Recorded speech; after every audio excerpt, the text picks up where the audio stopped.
Қазақта дәм тұзың таусылмасын деген сөз не үшін айтылды? Неше мың жыл бұрын өмір сүрген ғұн түркі бабаларымыз тұзды тастамай ала жүрген.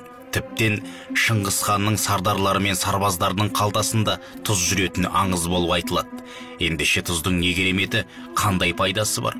Шығыс халықтарында тұзды пайдалану, тұзды тамақ және шай ішу дәстүрі әлі күнге дейін сақталып келеді. Тұз адам денесіндегі сұйықтықты сақтайды, әрі тамақтағы түрлі микробтар мен бактерияларды жояды.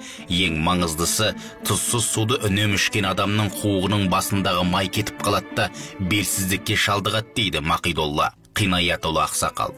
Ақсақалдың айтуынша дәм тұзың таусылмасын деп айтылатын бата тілектің мағынасын дұрыс түсіну керек. Дәмнің таусылуы адамның өмірден өткенін білдіреді, ал тұздың таусылуы адамның қуатының таусылғанын білдіреді екен. Осыған орай танымал аспаз Нұрболат Құрманханұлы ағамыз былай дейді: Қытайда жүргенде түрмені және қылмыскерлерді еңбекпен өзгерту алаңдарын бақылайтын әскері болдым. Сонда үнемі тәртіп бұзып төбелес шығаратын қылмыскерлерге арнайы ас мәзірі бойынша тамақ береді. Яғни 15 күн бойы тұзсыз тамақ бергенде кез келген атпал азаматтың қуаты кеміп, сідігіне сүрініп қалады. Егер тұзсыз тамақты бір ай бермесе, орнынан тұра алмай қалуы мүмкін.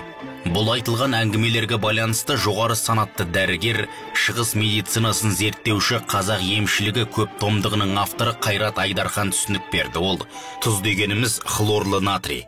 Егер белгілі мерзім ішінде тұз тұтынбаса, су адам денесіндегі кальцийді шайып кетеді дейді. Қайрат ағамыздың айтуынша ас тұзы адам денесіндегі кальций, калий минералдарын ертіп ағзаға сіңіреді. Егер үнемі тұзсыз су ішсе, аталған минералдар суға еріп денеден шығып кететіндіктен кальций азаяды, әрі қандағы гемоглобин төмендейді. Адам әлсіреп буыны құрайды. Дәрігердің сөзіне қарағанда, тұзды тым көп тұтынған кезде ғана ағза тағы да суды талап етеді, қанның көлемі артып, қысым көтеріледі. Сонымен бірге тұзды тым көп тұтынса, бүйректің қызметіне салмақ түсіреді. Ал адам денесіне тұз жиналу ұзақ уақыт қимыл жасамаудан, яғни терлемеуден тұздар жиылып қалады. Сондықтан үнемі жүгіріп, терлеп, артық заттарды тер арқылы шығарып тұру керек.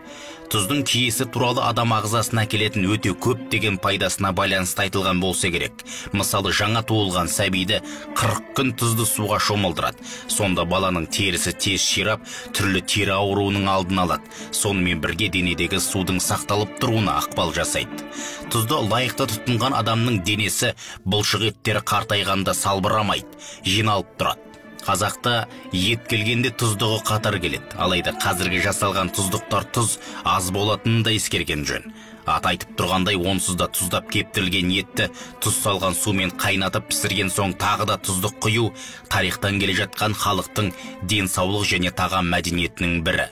Бүгінде салаттарда сарымайды, қатықты тұздау да сол дәстүрдің жалғасы болса керек. Ана сүтінің құрамында да тұз болатынын дәлелденген.